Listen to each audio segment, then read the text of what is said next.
Good morning, everyone. Thank you for joining us today for another online event in September. Today, myself, Sonia Siddiqi, and my colleague Shelley Phung Hi everyone! will be joining you, and you get to basically ask us anything about your job search. We did get a few questions in, and we've created a presentation to cater to those questions, but we will have a Q&A after the event as well.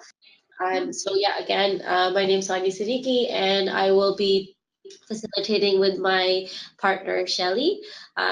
I can tell you a little bit about myself. I've been working here for over 2 years, and my role now is to do basically I support all the programs with online support that they need.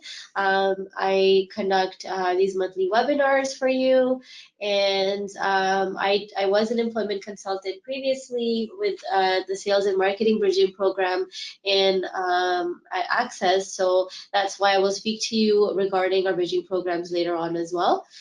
Shelley, did you want to do a quick intro? Yeah, so again, my name is Shelley. I'm also an employment consultant here at ACCES. I've been here for just over 6 months now, but I've been in the employment services for about 5 or 6 years. So I've really gotten a chance to see the industry, see the labor market, and see how things have changed, and also work with clients and understanding all of those changes, and just kind of trying to help them reach their career goals or their training goals as well. So it's such a pleasure to be here, and I'm really excited for our session today. Thank you, Shelley. We're going to head on into our webinar now, and basically we're going to be talking about commonly asked questions about your job search that were sent in to us. Shelley, I'll let you start. Okay, so our first question that we got is, I've noticed that employers always ask for Canadian experience. Should I bother putting my international experience on my resume? So just to start off, when employers ask for Canadian experience, they're looking to see if you have an overall knowledge and understanding of Canadian workplace culture. So do you know how to navigate social situations at work when chatting with colleagues, when sending an email, or giving a presentation? The ability to use soft skills such as communication and conflict resolution to fit in and adapt within the work environment is very, very important to employers in Canada. So this is why it's really necessary for you to demonstrate that you have those soft skills to handle those social situations that occur within the workplace. It doesn't mean that you don't already have those transferable skills from your international experience, though. But employers want to know about those skills that you have to offer. So you have to be able to present that information and relate it to the job that you're applying for. You have to make it easier for the employer to notice you. So one way to do this is to speak the language of the employer. So what that means is that you want to make sure that whatever you put on your resume is something that the employer knows and understands, and you're kind of highlighting that information. So just because your experience is international does not mean that it's automatically discounted or anything like that. You have to be proud of your achievements. Just you have to make sure that you present it in a way that Canadian employers can understand. So we can take a look at the next slide for an example. So notice how the job seeker focuses on the main accomplishments and responsibilities they have as an HR manager in detail, but also they're talking about those soft skills. So taking a look, act as a liaison between staff and management through answering questions, interpreting and administering contracts, as well as provide support in resolving work-related matters. So just within this sentence, you see a lot about the person and what they're capable of doing within the workplace. So acting as a liaison, so that means they must have some good communication skills to be able to talk between staff and managers and other people as well. They know how to answer questions, which means they understand those questions, they can interpret, they can administer contracts, so they can do that paperwork, and then also they're able to solve problems within the workspace. So these are the types of skills that are kind of hidden with underneath the message that is really important for when you're writing your resume to try to make sure that you have that information, those soft skills. So for this next one, stay up to date with occupational health and safety regulations and enforce a safe work environment across the company. So this is really important too, even just saying staying up to date, especially if you do have international experience, it's really important that you're showing that you understand what's happening in Canada and that you're staying up to date with the regulations in Canada, because just because you have experience from somewhere else doesn't mean that those regulations would be the same. So mentioning that you're up to date with what's current, where you're located, is really important for those employers to see. And also just being able to enforce a safe work environment, that's kind of showing that you have those communication skills again as well. So overall, it's really important for you to just be able to speak the language of the employer and make sure that you're showing those soft skills and those transferable skills that you can use towards Canadian workplaces. That's it. Thank you, Shelley. Moving to the next question.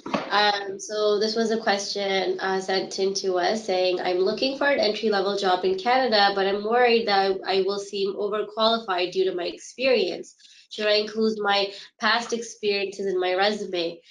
This is a very common question, and we get this all the time because ACCESS works with so many internationally trained professionals, who've had experience of working maybe from like anywhere from 5 to 15 to 20 years. And when they come to Canada, they feel like, it would be either they have to start from an entry level position, or if they're doing so, they may seem overqualified. So you're not alone with this concern. It's also extremely tough situation to be in, especially when you get so much conflicting information. So at the end of the day, we always tell our clients to do your research. It could really go either way. The employer can appreciate all the experience that you have, or they may think you're overqualified. So what you can do in this situation is to research the company and the position that you're applying for.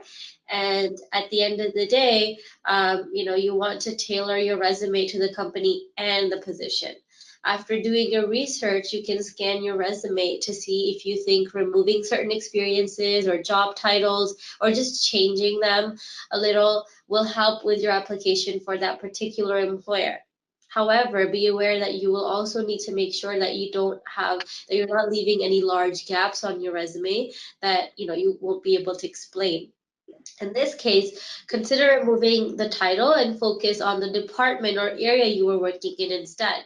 For example, instead of saying something like Director of IT or Senior Manager of IT, you can put in IT department, or just say Manager of IT department, and then list the appropriate accomplishment statements that may be relevant to the job that you're applying for.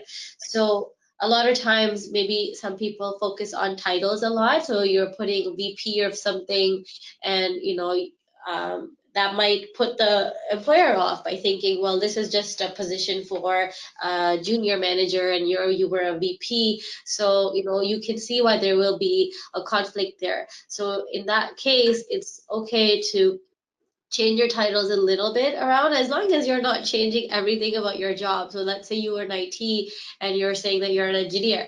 So you have to make sure that your experience is still in line with what they're asking. And when you do go in for an interview, and if they ever do question something about, well, you seem to have more experience, you can say, well, all my experience is in line with what you have in your job ad. So and again, it's always different with all different employers. If you've attended any of our other webinars with actual employers, you'll hear different things that they say as well. But again, to keep it safe, the best thing to do is to tailor your resume exactly for the job that you're applying for. Awesome. Here you go, Shelley. Thanks, Sonia. Okay, so this next question, English is my second language. What do I do if I cannot understand the question the interviewer has asked? So just to let you know that this can happen to anybody, so don't worry too much about English being your second language. This can happen regardless. So during an interview, the employer or HR representative will typically allow you to ask to repeat or rephrase the question. So if that does happen to you, you're kind of stumped, you're not sure what to say, or you're not quite sure what they're asking you, you can always try to get them to rephrase the question so that they can ask it in a different way. But hopefully you'll get to avoid having to do that altogether because you've researched the company. So again, this is really important for you to do to understand the company and the job description. So if you study the job description, typically you'll understand what types of skills that they're looking for, what type of technology or software they want you to know, and just kind of understanding the job description in general. And what you can do also is practice those common interview questions. So those very, very, typical tell me about yourself, where they ask you, star behavioral questions. Those are the types of questions that they will ask you. So you can even just look them up on Google, come into an employment center and see if you can get some help with interviews. But as long as you're practicing and getting used to those questions that they ask, generally speaking, employers don't stray too far away from those general interview questions. We also get asked a lot about what to do if you have an accent and what to do during those interviews. You're not sure if you're pronouncing things properly. I think it's important overall to just make sure that the employer is understanding the message that you're trying to get across. So if you do know that you have an accent, you're still kind of practicing English, just make sure you're speaking slow and clearly, and enunciating your words as much as possible. And again, practice those interview questions. Try to get a friend or somebody to practice with as a starting point, and then even try to see if you can, interview with your friend's boss or somebody that's an HR manager that is a friend of somebody you know.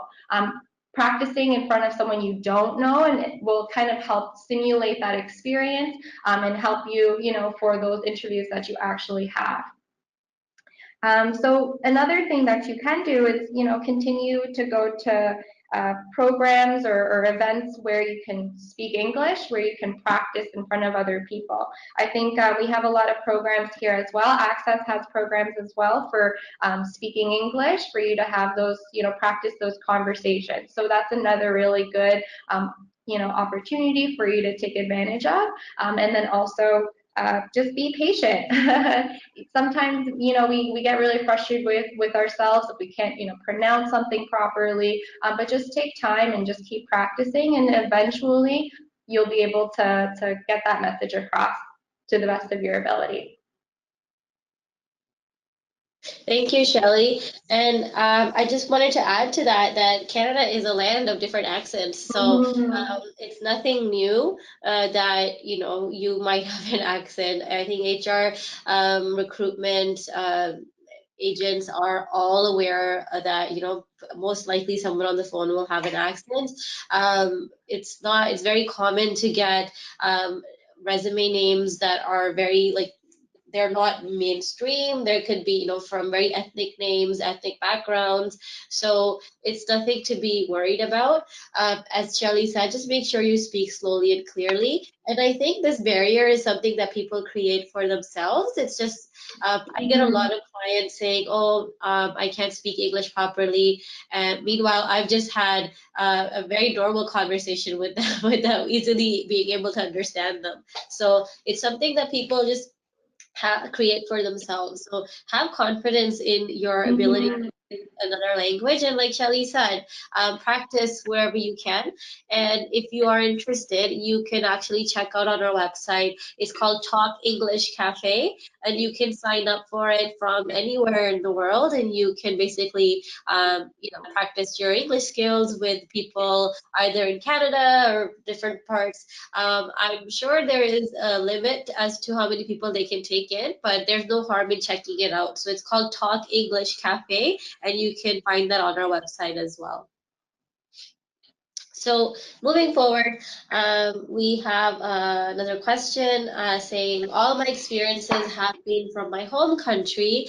Is it okay to reference my international experience during the interview? Of course, because what other experience do you have? Your international experience is just as valuable as any. So you can use examples from all of your past experiences, education and work, as long as you're outlining those experiences on your resume. And when referring to those experiences, be sure to focus on the transferable skills and context of the experience, not where it took place. So instead of saying, in my home country, I worked for ABC Motors in 2014 and I was able to, lead a team, you just said in my home country. So instead of focusing on where you've done it, focus on what you've done. So a better statement would be 2014, I was working as a retail specialist for an automotive company, and during this time, I did this and this. So you're not even mentioning the name of the company. I mean, you would do it in your resume, but you don't need to focus on it when you're speaking in an interview, only because your skills, your experience, your qualifications, your achievements are much more important than and are looked at above all else. Example, where you've done it. So moving on to the next question. Okay. So I'm new in Canada and do not know a lot of people. How do I build a network of contacts for job searching? Okay, so for those of you who don't already know, job searching in Canada is all about self-reliance. You have to take the initiative and take an active role in your job search. In other countries, we've had clients tell us that, the government helps them find a job or family members just get them a job. Unfortunately, in Canada, it's not like that. There will be no hand-holding or magical job that will fall upon your lap, although I wish it were the case. So really, you just have to take a lead role in your own job search. But this doesn't mean that there aren't resources to support you or guide you through the process, because there are definitely actions you can take and people who are willing to help. Thank you, Shelley. And just as Shelley mentioned, there's no hand-holding, although there's tons of employment services such as ACCES, lots of other settlement agencies that you can go to who can guide you as well. But that's the thing, that there's guidance. There's no promise of, you're so great, your resume looks good, I'm going to make sure that you're going to be working here. There's no one over here that's going to guarantee you that, let alone even your closest friends or family will not be able to do that for you. So it's every man for themselves. You have to make sure that you yourself are putting all the effort and energy that you need into your job search.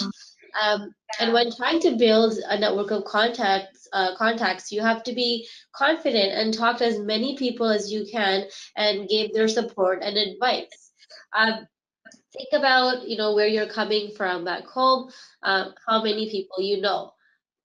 If anyone's married, think about how many people came to your wedding. So I'm sure you know all of these people. Whenever I ask this question, I get people saying, "Oh, I know at least 1,000 people," and that's I don't know that many people. But I mean, look at your phone contacts, right? How many phone numbers do you have in your phone? When you come to Canada and you get a brand new phone, you probably have maybe 5 to 15 contacts in your phone. That's great, but because you're starting somewhere again. Think of it just starting your whole life again as your baby. You need to make your contacts again. You will make contacts through your existing contacts, so your circle of friends and family, people that you already know. So when you're invited out for a night out or a family gathering, friends gathering, go there and network. I'm not saying turn into a nice family dinner to My job searching party. but make sure that you maintain good relationships with everyone, past employers and colleagues. So you might have, even if you don't have any colleagues or past employers in Canada, you might know people who might have immigrated to Canada over the years, old classmates you went to college or university with. probably are in Canada as well, get in touch with them. Alumni Association. So again, if you've taken not just your university or college, you might be part of a professional association such as accountants are part of CPA, CMA for marketing professionals. So make sure that you're going to all their events if possible. Check out eventbrite.ca. They have a lot of free events that you can check out as well. Social media is the biggest place, but again, there's LinkedIn to make professional contacts as well.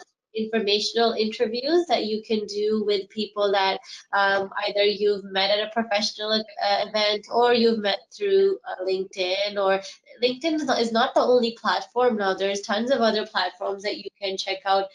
Just recently, a few months ago, I found out about Shaper. It's SHAPR. It's an app, and it basically shows you professionals in your area, and people were using it to exchange services. So, for example, there's a hairdresser, and let's say I'm a mechanic. I can say, well, if you get me a free haircut, maybe I can change your tires for free or something like that. Or people just want to talk. Just want to connect as professionals, go out for a coffee, just expand their professional network. You never know, you might meet someone, or meet them at an event. You have someone to go with. So there's tons of different places that you can go. There's another website called, Shelley, I think it's called 10,000 Coffees. Yeah, 10,000 Coffee. So that's another kind of website you can join where you can find professionals who would like to be mentors. So basically, you can sign in, create a profile, and then try to chat with people who intentionally want to be your mentor, want to just have conversations about their industry and things like that. So another really great website for any of you to check out.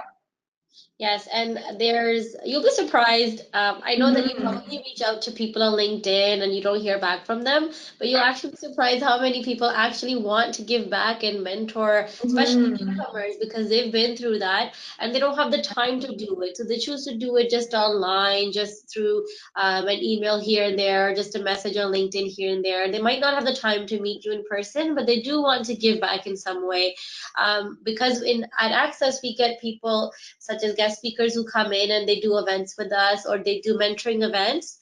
But a lot of them say, well, I don't have time to come in. Is it okay if I can do perhaps a webinar online? And that's why I'm able to find all these great people for you to come in and see and talk to during webinars as well. So it's all about just keep staying persistent and Mhm. getting in touch. So today we mentioned LinkedIn, Shaper, SHAPR, 10,000 Coffees, and again, you can look up. There's tons of other resources that you can try out as well. Try out something new that someone no, no Yeah. one's ever done. Yeah. I actually had a client when I was counseling for a bridging program, and she mentioned this because now she comes back as an employer and she actually hires from us. And she says that one of the first things she did, because she wanted to practice her English and she wanted to make Canadian friends, she got a dog. And I always say, well, don't go out and get a dog so you can make friends. But she said that's actually how she started meeting people, because she would take him to the dog park, and she met a lot of people. And she met her present husband over there as well. Wow. So you never know. Try something new. Again, not saying don't go out and get a dog, everyone, but try Yeah. something out of the box that people Yeah. haven't. Even joining like a club or, doing Yes. an activity or hobby that you already like. So if you like sewing, maybe take a sewing class. If you like to, do woodworking on the side, then that might be something you can do and work with other people and doing. Or even if it's playing a sport. If do you like soccer, do you like Yes. to play golf? Like what is it that you like to do as a hobby? Because there's lots of opportunities for you to get to do something that you like, and then also meet a lot of cool people who like the same thing as you do. Exactly. There's tons of things that you can go to. All you have to do is look up, like, local volleyball leagues in your area, or Mhm. just people playing volleyball just for fun. It doesn't even have to be a league or anything. Yeah. Um, if you live in a condo, maybe go downstairs and check out what they have. They usually have a lot of joined areas. There's a pool, there's tennis courts, there's bowling alleys in buildings now. There's a gym. So I mean, these things are all for free that you can check out as well. There's so many different places, and if you're looking for a good deal, you can go on something like Groupon.ca and you can see there's Yeah. events going on in your area that you can go to. There's paint night, there's Hmm. plant making night. There's so many different things. It So many different things. there's, depends on your interest. Yeah, So there's something for everyone though, so just. exactly, and you'll definitely meet people there as well. And the Mhm. last, but not least, obviously, is volunteer. So I'm not saying volunteer. When I say volunteer, a lot of job seekers take it as, oh, if I'm in finance, I should go volunteer at a bank. Or, that's not what we mean by volunteering. Volunteering just means to go to places like just to help out in the community. So maybe go to a community center or a shelter or maybe like your local church or mosque or temple. Just volunteer over there, just out of the goodness of your heart, just to help people. And you never know how many contacts you can make over there. I think it was last Christmas, I was helping out at a church where I thought it was going to be just all young people. There were a lot of older people, very professional. I met a few VPs who were just doing that out of the goodness of their heart. They worked for the city of Burlington, and they were just helping out after work hours. There's a lot of people who are retired and they just want to give back, and they have tons of contacts that they could connect you to as well. So Mhm. you never know who you're going to meet and where. So take advantage. Another thing I wanted to add was talk to people. So, for example, when you get in your Uber, talk to your Uber driver. Have a Mhm. conversation. If you're sitting at the doctor's office waiting for too long, if the person next to you seems friendly and not so sick, strike up a conversation with them. When you're waiting, there's so many waiting rooms. We're always waiting. You go to the dentist office, you go to a lawyer, you go to get your Yeah. license. I mean, even in a lineup, you never know where you meet someone. Yeah, Um, so challenge yourself. So even if you're at that waiting room, instead of being on your phone and, just checking things on your phone, maybe, look at the person beside you and and strike up a conversation. You never exactly. know, right? Hmm. I have a story to share. It's from our HR bridging program. So one of our HR clients who was, looking for work and taking the program, and meanwhile he was driving an Uber as well. And he picked up someone who was very flustered, and he was very frustrated on the phone and said, saying something like, "Well, how am I supposed to hire 50 people right now? I don't even have anybody in HR. So and so quit. I don't know what to do." So the driver, our client, waited for this gentleman to get off the phone. And once he did, he said, "So, seems like you need a little help. What kind of company do you work for?" Asked him a few questions, and he said, "Well, I'm an HR professional and I've done this. I mean, if you want, I could help out." He took him in for an interview and he ended up helping him out and he got a job there. So, Wow. yeah, you never know where Never you're know. going. So that's why we always say, be friendly, strike up a conversation, be positive, smile, be welcoming so people want to talk to you. Yeah, keep an open mind as well, right? Like if you're just kind of looking down, not looking at anybody, not smiling, then it's really hard to want to talk to that person, right? So even if it was somebody else, so just keep your head up, stay positive, and try to spread that positive energy, and hopefully you'll get some back. Awesome. Thank you, Shelley. Well, everyone, thank you for your participation today. I hope that you got a little bit out of this presentation, but now we will be taking your questions. So we'll start. I know some of you have already typed in questions. If you could keep your questions short so they're easier for us to answer. So Haley is asking, what kind of career counseling does Access Employment offer one-to-one? In terms of one-on-one, so how it works is that you would come into any of our 5 locations and you will speak to an employment counselor. You can walk in, you don't need an appointment. The person will assess you to see what your needs are, what your background is, and then refer you to the right program or the right counselor who will then take you up if you are eligible. Um, that's how it works. So basically, you would have to come into our office if you're in the GTA already. And And so, if you Shelley, are eligible, you would get that one-on-one support. So they would sit down with you, kind of see what your situation is, what your background you have in terms of your training and education, your experience, and try to help you, tailor that resume, practice interview skills, and anything really related to the job search that you're looking to get support with. So again, like we said before, it's all about guidance and not getting you a job right away. So don't have an idea of coming in and being like, oh, yeah, I'm going to get a job right away. It takes effort from the individual. And the more you show that you're motivated and you want this for yourself, the easier it is for someone to kind of step in and sit next to you and guide you through that process. So just keep that in mind as well. thank you, Shelley. Again, Shelley's saying, I feel like I've been pulled to different, several directions in my job search. How to bring structure and sanity to this process? Yeah, so it can definitely be very difficult, and anybody who's job searching, like they can definitely relate, especially if you're coming to, a new place. If you're, new to Canada, if you're a newcomer to anywhere, it's always hard because, you're trying to settle in, you're trying to get, your life in order, but you're also, you want to get a job and you want to, upgrade your career, you want to kind of start on that path again. So we understand that it can be very challenging. So just know that. But in terms of just trying to, get organized, it's with anything, right? And it's really up to what type of style you have in terms of getting organized.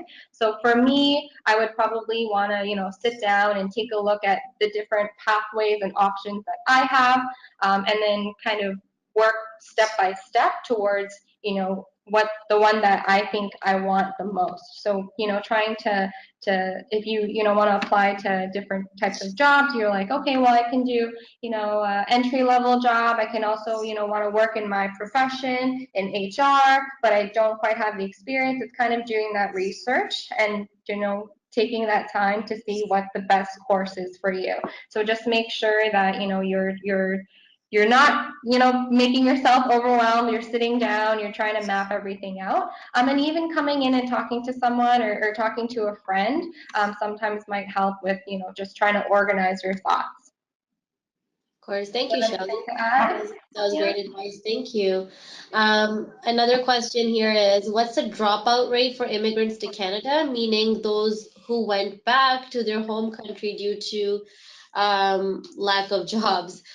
We would not have access to that data or that public information, but what I can tell you is that the bridging programs, let's say in my experience, if there's 30 clients, newcomer professionals in the program, there's always just at least one, I can't even say two, but there's always that one person who uh, hasn't really wrapped up everything back home and is just in Canada to kind of test the waters.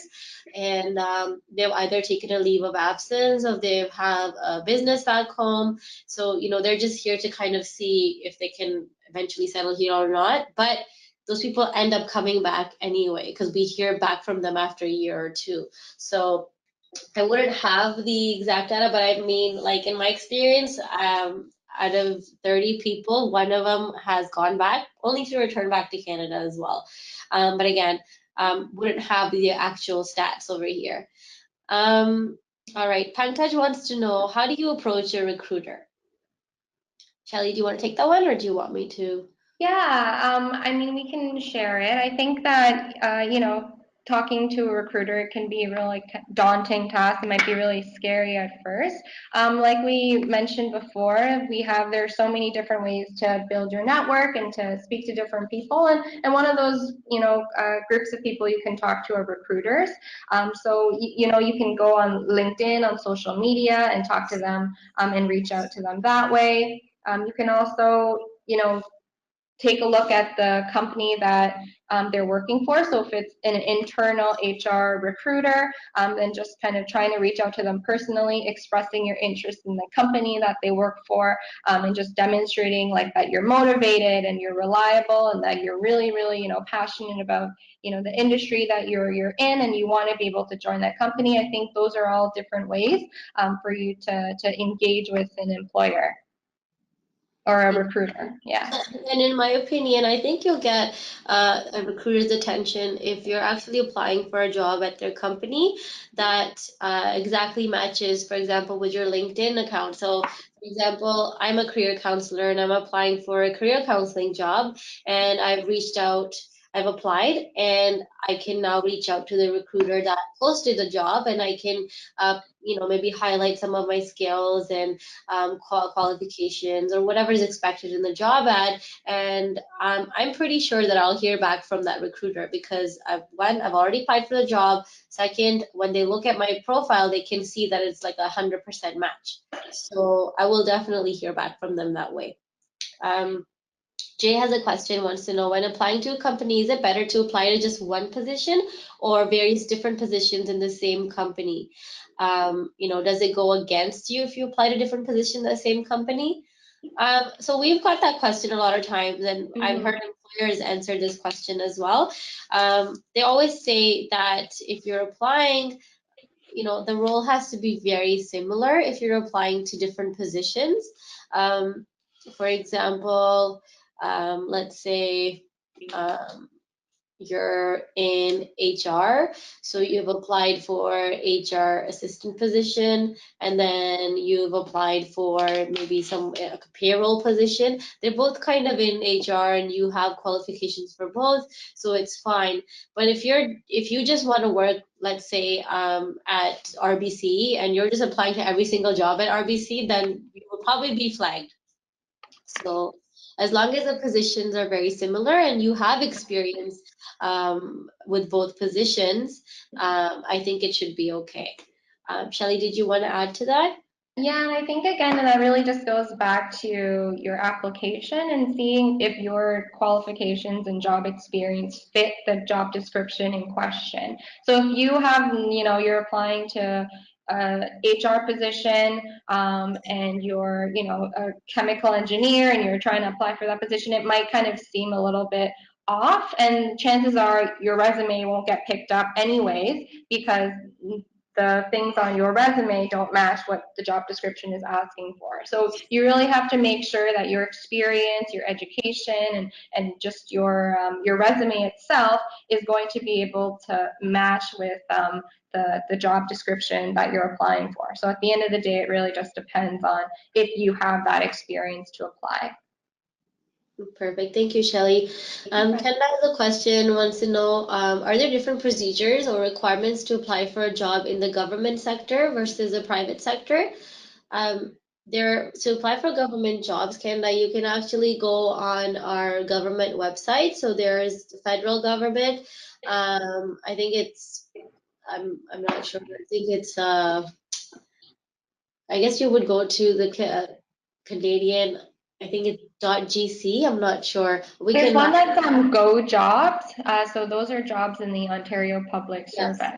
So gojobs.gov.on.ca. If you are interested in this site, you can always email us and we can send you the link. Or you can also just Google Go Jobs and it should be the first thing that pops up. Yeah, so those would be jobs in Ontario. Like every province would have their own website. Every municipality has their own. So if you are in Toronto, you can go to cityoftoronto.com and look at jobs in Toronto. Or Brampton, Mississauga, Guelph. So all these little towns have their own websites, and you can apply over there. Private sector, you would apply directly on their websites. Like for example, if you want to work at McCain, you would go to mccain.ca, go on their website and apply over there. But the procedure would probably be the same, applying online, waiting to hear back from them. Another thing, go to job fairs because a lot of times, like speaking to a person directly helps as well. So maybe you can strike up a great conversation with a recruiter. Maybe it's a Government of Ontario recruiter who's applying for different positions, and you make a good impression on them. They tell you to apply online. You'll probably guaranteed at least a phone call or an interview as well. So Yeah. different ways to go about it. And again, it really depends, either a private company or the government. Any larger corporation is going to be probably using an applicant tracking system, which is like one of their ATS systems. So really, when you are making your resume, you want to focus on those keywords and really studying that job description, because that's what they use a system to pick up the words that match the job description. So if your resume doesn't have those matches, then it's not going to pick up, and they'll probably go with another resume that has those same keywords for the job description that they're trying to apply for. So just keep that in mind as well. Keywords are very important. Thank you, Shelley. No problem. Kazi has a question, wants to know, saying that I'm roughly 4 weeks away from landing in Toronto. Should I be applying for jobs now?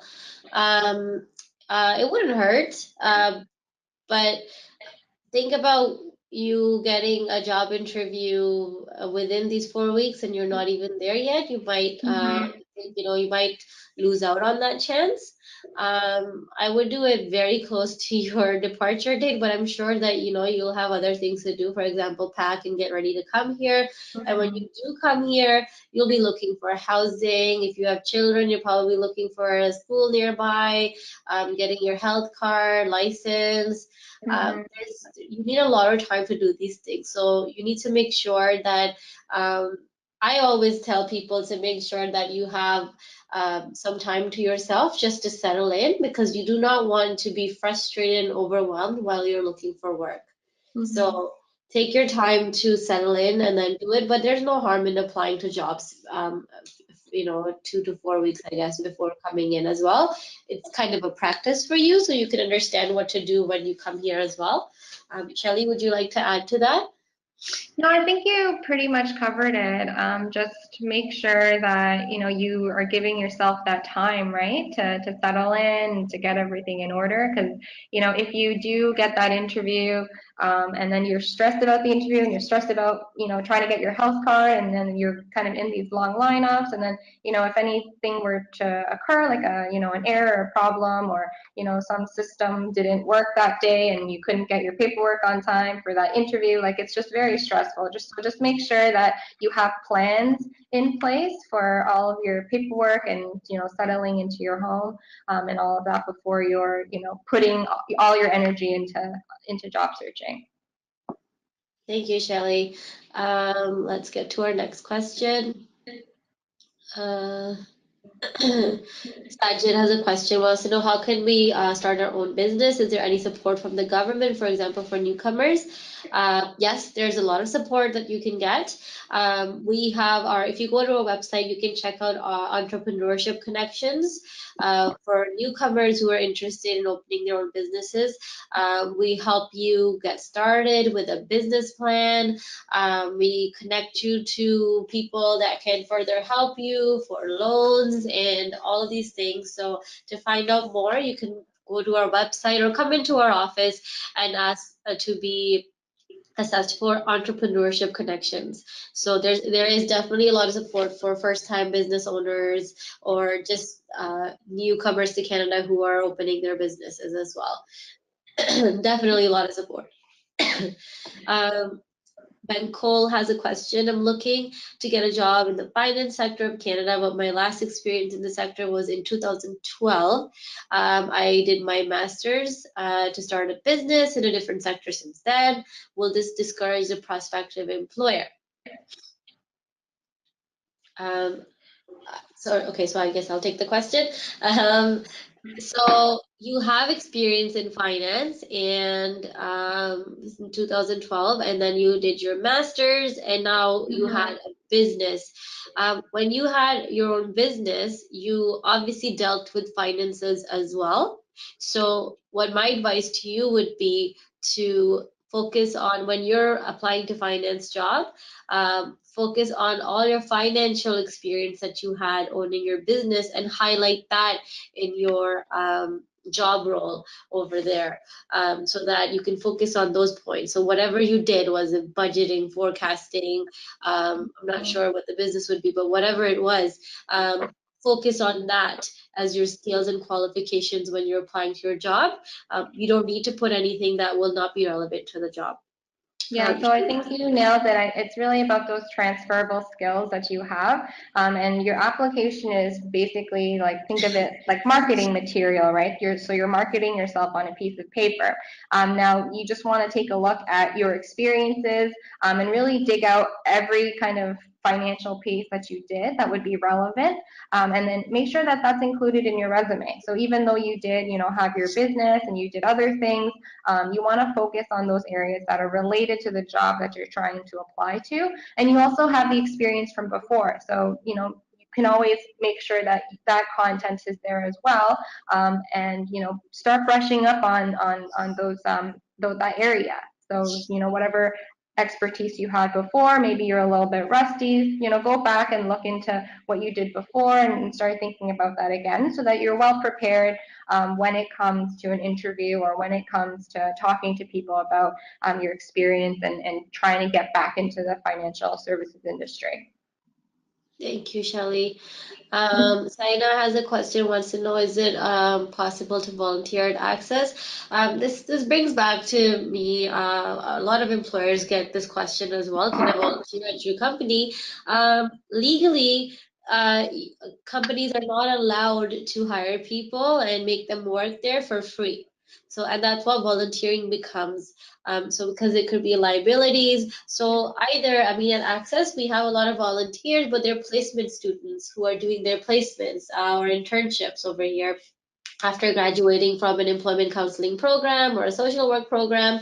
But when it comes to volunteering, you'll notice that a lot of companies do not just take volunteers on because of confidentiality purposes as well. There's a lot of clients that come into ACCES, there's files, and unless you're qualified and working there, getting paid to work there, you probably should not be around there. There's not much that you can really do as well. So legally, Canadian employers cannot make you work for free.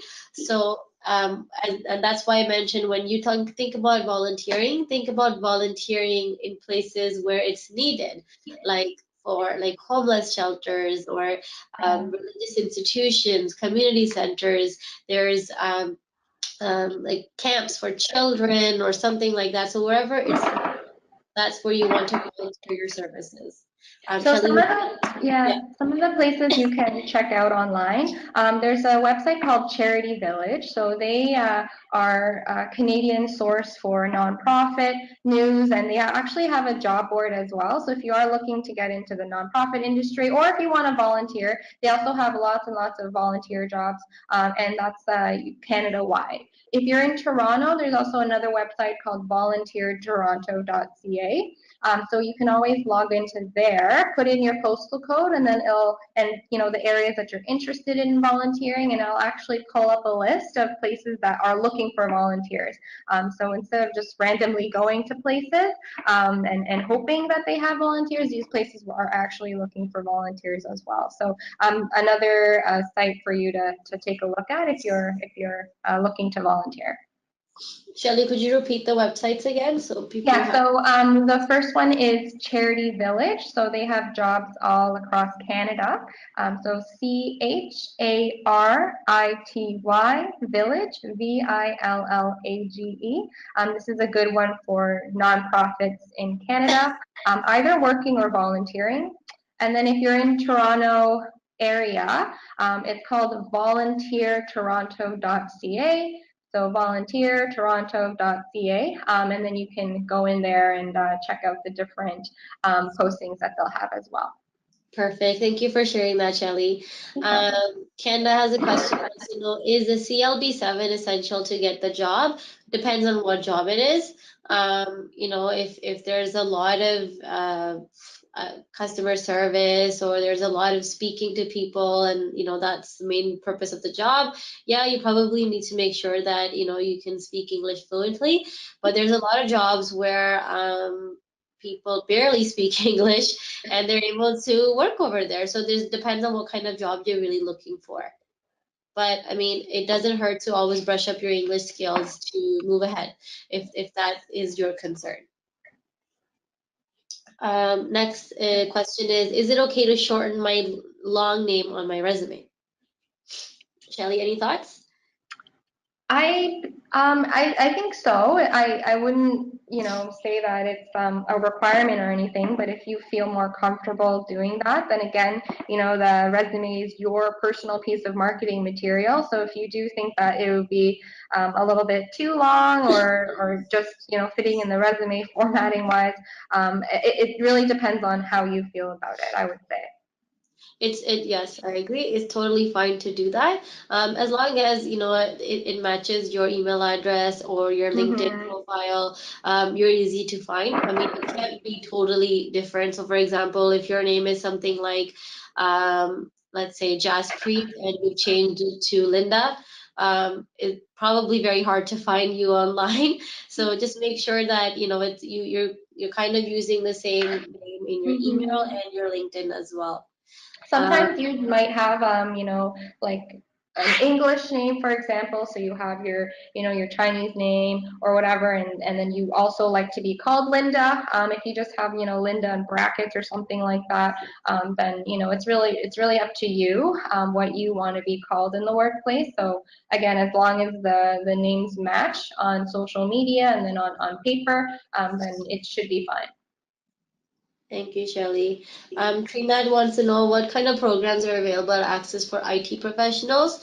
We have a program called IT Connections, which is for internationally trained IT professionals. It is, I believe, 4 to 5 week bridging program, and there is employment counseling, there's resume help, there's um, they help you with your interviews, and there is a job developer as well who helps you connect you to employers as well. There's employers that come into the program to speak to you as well. So it's actually one of our most popular programs, and it's usually fully booked. So if you do want more information, check out our website and look for IT Connections, and you can reach out to, I believe it's Robert, that you can reach out to in regards to that. All right, so let's go to the next question. So Puneet wants to know how much time usually does it take to receive an interview request from the HR for the job that we're applying to?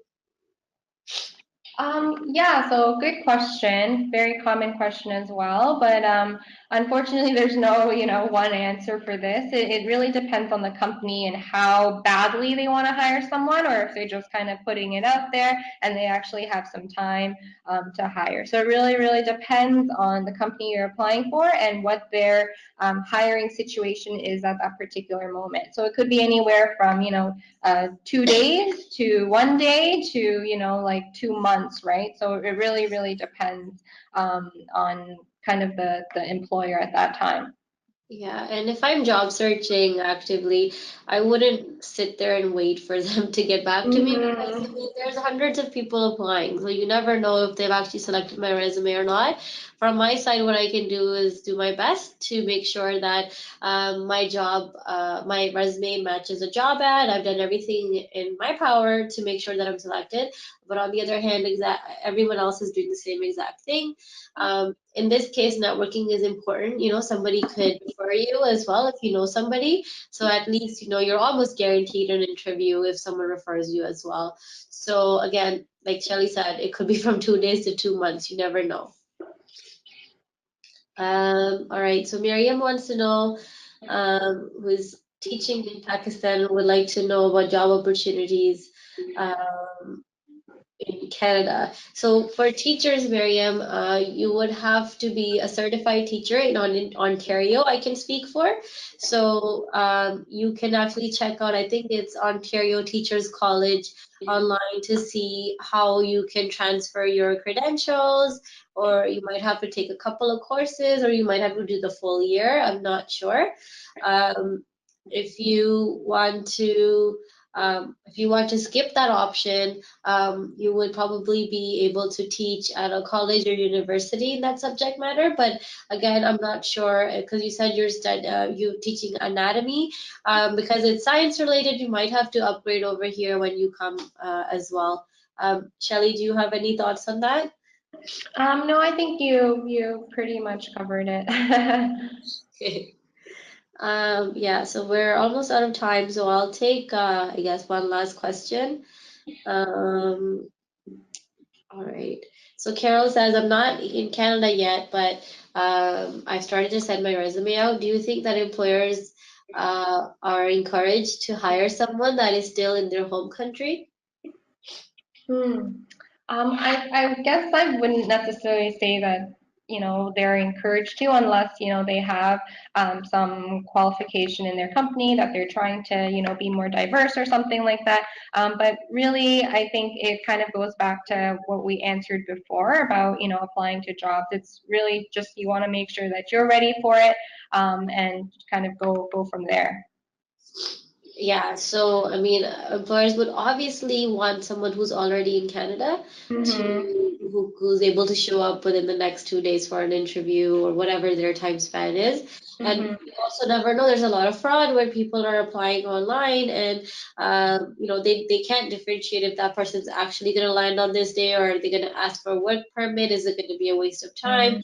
So, unfortunately, there is a lot of fraud that goes on where people Yeah. use Canadian addresses and they're not in the country. So, employers do prefer the person being there.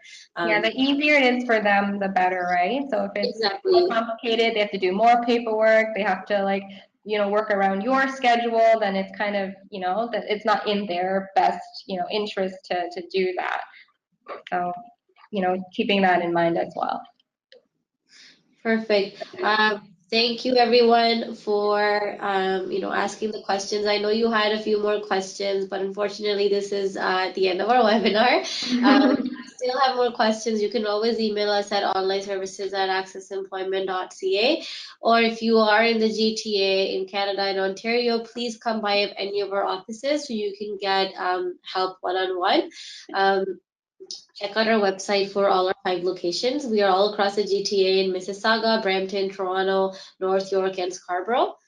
Um, and before we move forward towards the end, I just want to tell you that all the questions that you're asking us about resumes, by the way, great questions, everyone. I'm glad we got to answer them for everybody. But if you have any more questions related to resumes, interviews, creating job market, a lot of people were asking questions regarding that as well. And even questions regarding how to succeed in your new role in Canada, post-employment help. We have a lot of different articles, tools, and resources and past webinars for you to check out on our hub. So to access that, you can go to accessemployment.ca, click on e-access, and you can click on any of these tiles to view past webinars or any other resources that you need. Our pre-bridging program. So before you've landed in Canada and you have your PR and you have a few months before you land in Canada, you can email cec@accessemployment.ca if you are in any of these sectors, and they can start you with pre-employment help before you even come to Canada. Again, thank you for your participation, everyone. You feel free to add us on Instagram. So if you're on Instagram, find us. We are at Access Employment with 1S. We are new on Instagram, so we're promoting everyone to join us. However, you can still join us on LinkedIn, Twitter, Facebook as well. Shelley, do you want to say anything before we log off? No, I guess just thank you everyone for tuning in today, and I hope that you learned something new, or at least, something that you already knew was kind of reintegrated into your head again. So, good luck everybody out there, and if there's anything, you can always email us at our email. Yes, thank you everyone for your questions and everyone saying great comments. It's great to hear from you. Shelley and I will try to do another webinar possibly in the next few months again. It's always great to answer your questions and one-on-one as well. Everyone, I hope you have a great day ahead and sign up for our next webinar this Thursday. We'll see you then.